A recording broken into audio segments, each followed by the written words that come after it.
go.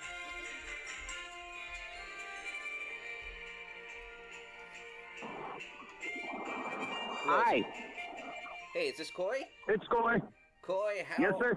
how are you? We're so glad that you called us back. Thanks for holding on the line. We want to hear your fish story. We left you a funny message, so It was just basically Paul rambling on for quite a while. thank you but for yeah. entertaining us there. But yes, the idea behind the radio show and podcast is to spread happiness to the world through the joys of fishing. And fish stories do just that. And so we want to hear where you caught that fish, the bait you were using, and if you had a way to measure those fish, we'd like to hear that too. And so it looks like you caught a good size. It looks like it might be a little bit of It's a sturgeon. It's a baby sturgeon. It's not a full-grown one, but it's a sturgeon. It's still a good size. So go ahead. It's your fish story. Let's hear about it. Sturgeon fishing. Sturgeon fishing's awesome. I actually fell into it by accident. I was out fishing with what we call a Snoopy pole, the little 3-footers with a closed face bait reel, or closed face casting reel. Yep. Tommy uses those all the And time. had other ones on there, and next thing I know, I'm pulling in a 2.5-foot fish on a little bitty rod. Yeah, that rod didn't get used anymore after that. Oh, I bet. But since then, I've upgraded my gear like 3 or 4 times trying to keep up with sturgeon. My best yet was about 58 inches with like a 15 or 16-inch girth. I was just using a regular tape measure. I'm up here near Portland, Oregon. I was probably a mile and a half from middle of downtown even. Nice. That's always pretty cool to me. You know what's special about this is that you're using a Snoopy pole. Those things probably... I was. Not anymore. The test on that, it's got to be at least, 5-pound I think it's about line. 6-pound test. Yeah. And so you were able... I think I had it overloaded with a 10-pound line. Oh, okay. So there wasn't a lot of line on that Snoopy pole, but that was a lot more fish than that pole was supposed to handle, too. Oh, yeah. Definitely. Like I said, that was my first sturgeon. Was on a Snoopy pole. My biggest was not. It was on a big old Squall 30, 13-foot rod. I've had to upgrade my gear I don't know how many times keeping up with sturgeon. It's so fun. Oh, yeah. And that's one of the things I like about them. They put up. You hook into them, you're still not guaranteed to catch it. Oh yeah, no, and they put up a heck of a fight. They really do. And they do, man. Just a cool looking fish. Go ahead. It's just a cool looking fish. Dude, that's ancient technology at its best. Yes. Oh yeah. They're basically a dinosaur. I mean, those things are awesome. Yeah. Yep. They are. One of the few fish I know of that can live over 100 years old, I think. Yep. They don't start reproducing until they're like 25 or 12, depending on the species. I can't remember exactly. Yeah. I did a lot of research on them at one point. Well, you are. I've probably forgotten most of it now. Me and Tommy. So. Well, no, he knows more than you. Of course. Yeah, anybody knows more than you. Good answer.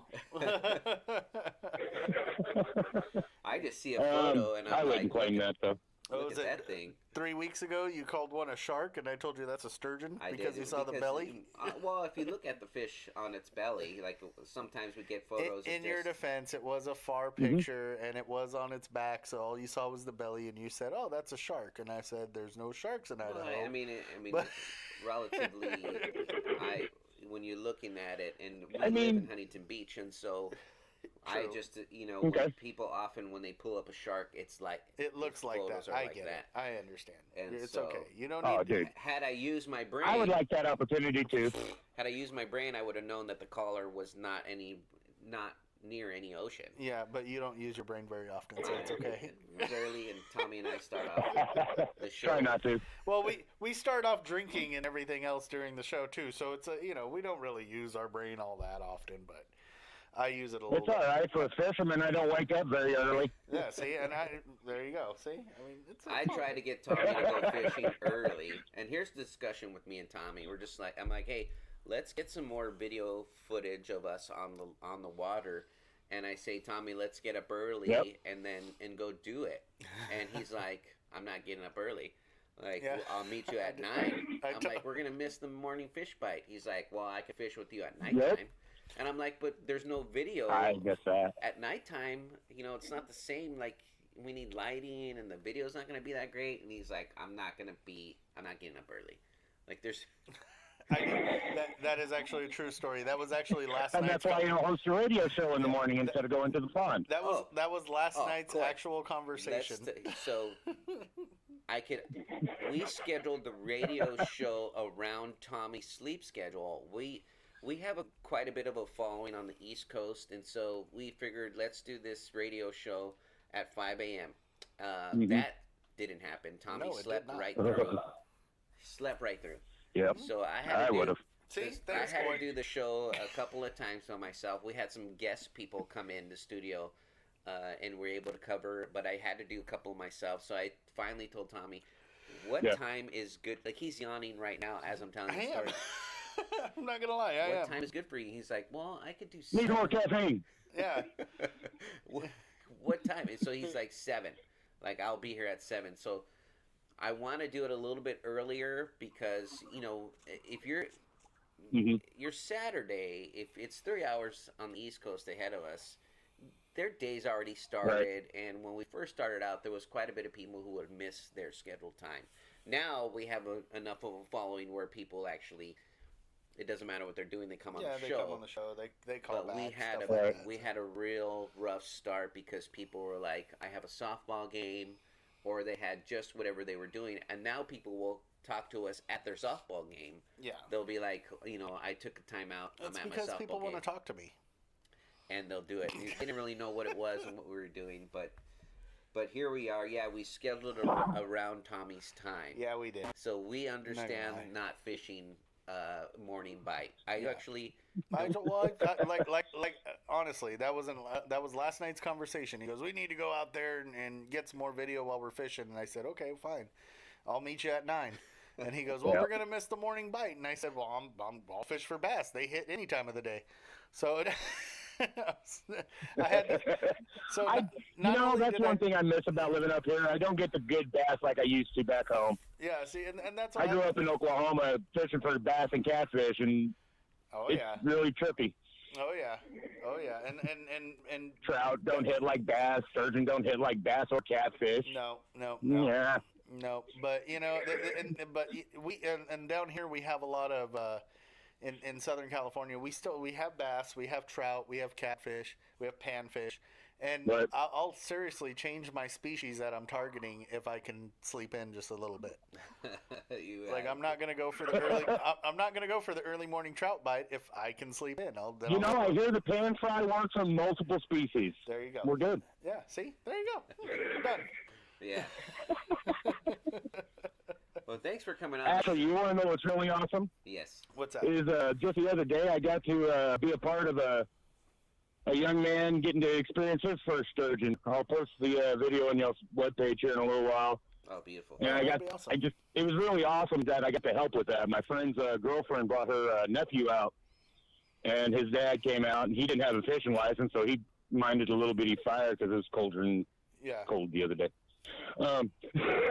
And he was kind of getting bored with it. He brought his own gear, but his gear wasn't big enough. Yeah. And so he was a little distraught by it at first, but then we started cheating and bringing out the kayaks for our casting. Yeah. And so he went out and played on the kayak for a couple of minutes, and then the bite started coming in again.